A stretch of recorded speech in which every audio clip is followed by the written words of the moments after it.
We'll get into Sunday's game specifically, but speaking about the modern NFL, talking with Amani Toomer, Super Bowl winner, wide receiver for the New York Giants that used to just absolutely torch the Redskins. What do you, when you watch now the Commanders, when you watch this team and you watch a rookie quarterback like Jayden Daniels, what do you think? I'm thinking I'm looking at RG3 all over again. I mean, you compare the numbers and everybody wants to do it, but I think, when you played a long time, when you've been around the league for a long time, there hasn't been much you haven't seen before. And so, you might have to squint your eyes and turn a little bit because of how it turned out for RG3 in terms of his injuries. But I'm thinking if you're a Commanders fan and the comparisons aren't coming to you really dramatic, like the warning signs, keep this guy healthy. I mean, they're two different people. Yeah. And they're different approaches and all that stuff. I get it. But there are a lot of quarterbacks. I mean, Vince Young came in the league and dominated for a while. There's a lot of guys that come in and do well. It's the third and the fourth year where you're really like, wow, this guy is legit. Even when Patrick Mahomes came in the league, I was like, yeah, I don't know. But then 3-4 years in, a lot of defensive coordinators get to game plan him, try to find out his weaknesses, and then have him have weaknesses and overcome those weaknesses. That's what creates a great quarterback. I'm not saying he's not great. I'm just saying there's a lot of meat on the bone for Jayden Daniels, even though he has had a phenomenal, spectacular, and I would be super excited. Hey, we trade him in a minute. We trade for him in a minute. So I'm not trying to say I don't like the kid. I'm just saying there's a lot left on the bone. It's not like college where you can have 1 or 2 games and be a superstar. You have to have 5 or 6 years to be a superstar in the NFL. Yeah, I always say that. I always say, and I'm like the one that I got to see more. Give me another year, because after you go with the first 4 games, then once the league know what you're about, then they try to attack you a different way. You go through that, and then about the end of the season, you start finding out what they're made of when it starts to get a little chilly. And then that after you have a good year, the next year you got to give it. But the ultimate thing is it's those stages. And the thing about him, and I look closely, I think he's a lot different than most young guys, because this guy, Amani, he works. Always want to be there. He doesn't care about much but football and winning. So you rarely get a young guy with that mindset. Yeah, no, I mean, you rarely do. Most of the time you get in the league and you're trying to feel yourself out, or most like I was just happy to be in the league for a little while. Like, all right, I'm just going to sit back, chill, collect some of these checks, live in New York City, and I'm going to, have a good life. And it hits you quick. You really, it's not for long if you go into the league with that type of mindset. And I just, there's a lot of guys that, they're so into it. They're so gung-ho. And then after 2 years, they're like, and then 3 years, you're like, I got to run again. Oh, I got to get up to the meeting. So it's the longevity of it. Like, he could be great now. He could be great for the next 3 years. But that 4th year, he's still going to have the same mindset. And is his work ethic sustainable? Yeah. And that's the one thing you worry about any player, not just the quarterback, but any player. There's a lot of flash in the pans in this league, because this league is for grown people that are serious pros and go about their business and work without reward for a long period of time, and are happy to get up the next day and do it again, all over again. Yeah. But one thing I point out too, and I can never speak to the work that Amani you put in and Brian you put in to play a decade plus in the NFL, right? Mm-hmm. Like, you have to figure out your body and what's required and the pain tolerance, all those things, right? But I know from working in NFL locker rooms for over a decade, like, you could tell the people, and Dan Quinn had this really interesting quote where he talked about, a lot of life, a lot of football seasons is about dealing with all the stuff that comes with it. Yep. Yeah. Way too many young players have cared about the stuff, Instagram, whatever else is out there, clout, all the stuff, right? Jayden doesn't care. And it's really, really impressive how locked in on football, being a good teammate, all of it he is. Like yesterday, now some of this the organization deserves credit for, but Jayden's locker is next to Jeremy Chin. And we were talking to Jeremy Chin, and he just kind of got out of the way so Chin could have his time. Most quarterbacks operate in their own little corner of the universe, and it's just it's a different situation with the kid. Yeah. No, I mean, that's great. I mean, look, I came in with Jeremy Shockey came in. He was a model citizen for his first year. He got that Pepsi Rookie of the Year. Everybody loved him. I loved him. Everybody on the team loved him. And then, you know, Howard Stern and all this stuff, and it just changed. His attitude changed. And I mean, people still liked him, but it was just that, you know, the off the field stuff becomes so attractive. And all of the flowers that you get from everybody, and you don't, and one of the things you have to realize is like, oh, they're only like this because of what you do on the field. So that has to be your driving engine if you want all those kind of flowers, and all that can be taken away very, very quickly. So I just feel like there's a lot of guys. I mean, I'm not trying to say he's every guy. He's probably different, and I hope he is. And I'm glad to see a young quarterback succeed in the league, especially, you know, with all the travel that he's done from Arizona State, LSU. Good dude. Seems like a really good dude. But I've seen guys who work their way all the way up, and then they get their big contract, and that ends up being the poison pill that kills them. You know, that stops their work ethic. I don't need to work anymore. I'm him. I am this. And that's why those guys who play for so long, who've dealt with not only the failure and already proven themselves on how good of a quarterback they are, but proven how much they really like the game and how much they would do it with regardless of what you get externally. I mean, you remember Marcus Mariota? He came in the league, tore it up, and then something happened, and he wasn't able to handle the mental. That's not the right way to say. He wasn't able to handle all the situation that happened down in Tennessee, and he ended up, bouncing around for a couple years. And of course, he's doing well now, but it took him a while. And I'm sure he was a hard worker. I mean, I don't think anybody gets to the NFL who isn't a hard worker, and at one point isn't super focused at what they're doing. So it's just, time tells everything, and I hope this guy is a Hall of Famer. I just hope he plays for a different team pretty soon. I don't want him in the NFC East too much longer. He's looking pretty good right now. Talking with Amani Toomer here on the BetQL guest line. Amani Toomer in one of the absolute wildest Super Bowl upsets. 6 catches for 84 yards when the Giants defeated the Patriots, the then undefeated Patriots. Amani, I couldn't help but notice you said something there about a young quarterback that gets his contract and then the play doesn't keep up with it. There's a fella playing for the Giants at quarterback that you could argue that's the exact scenario.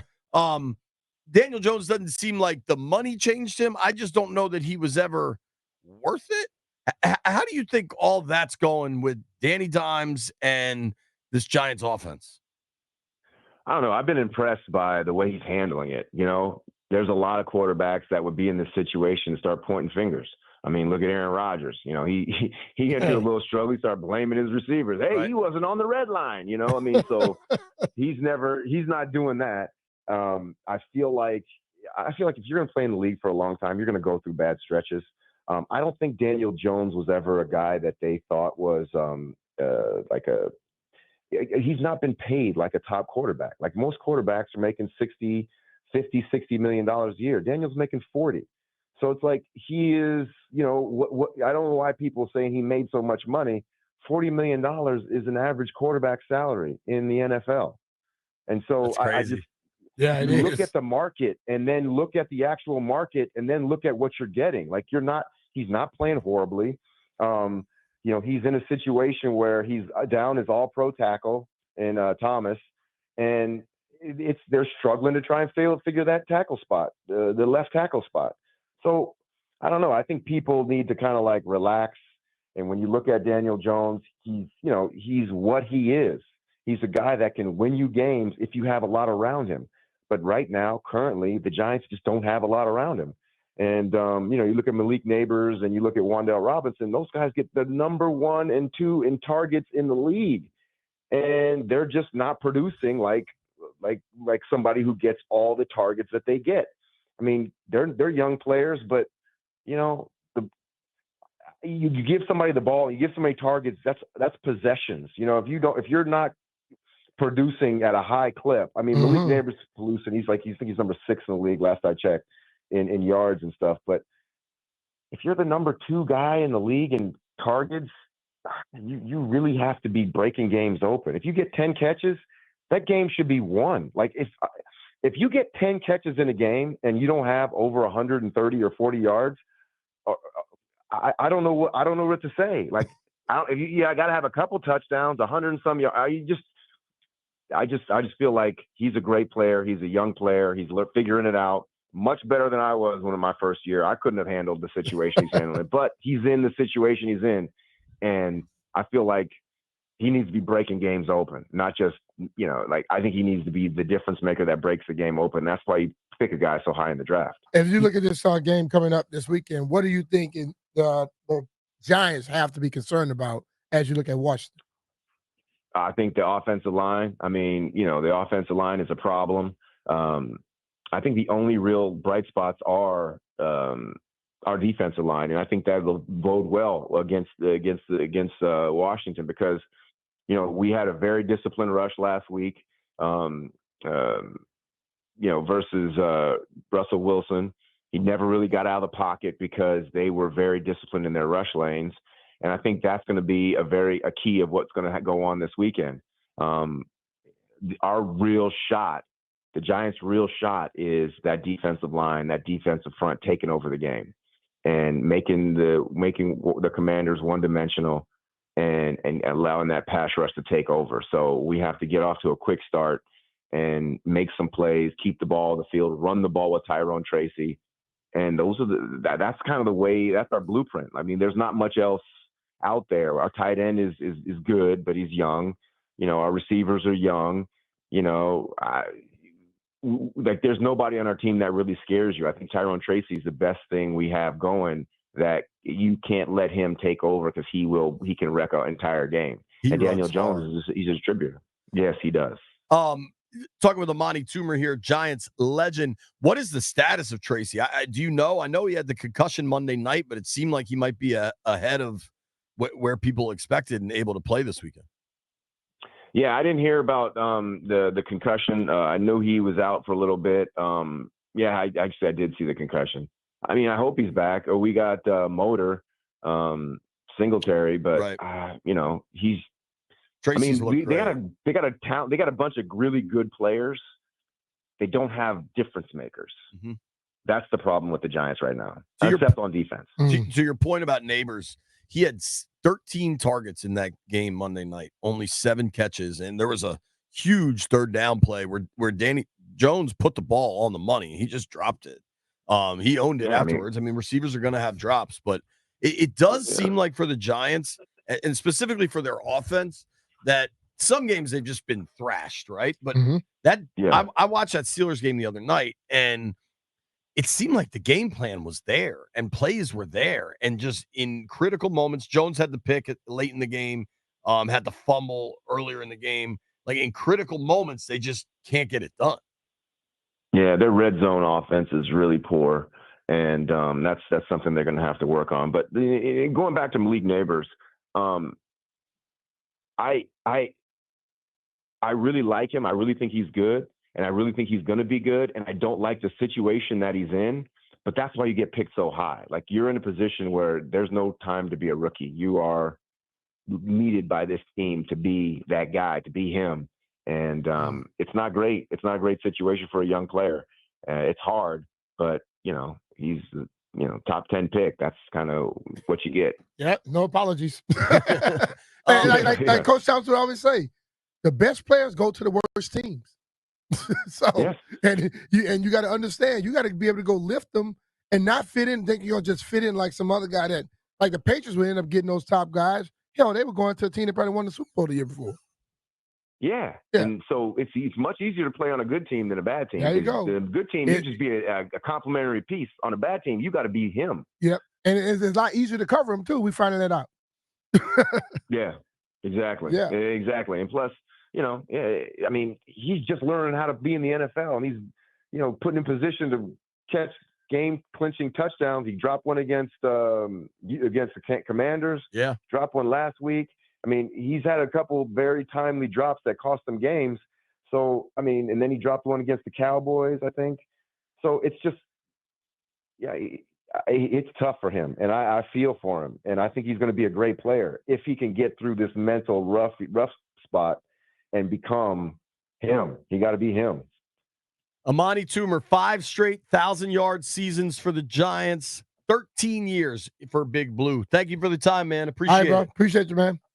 Thank you. Oh, I was in the top 100 Giants of all time. I just wanted to throw that in there. You know? I was number 16, but nobody's really counting. Hey. Nobody's really counting. I was number 16, but that doesn't matter. You know what I mean? Well, real quick then, because I know you're also a Michigan man.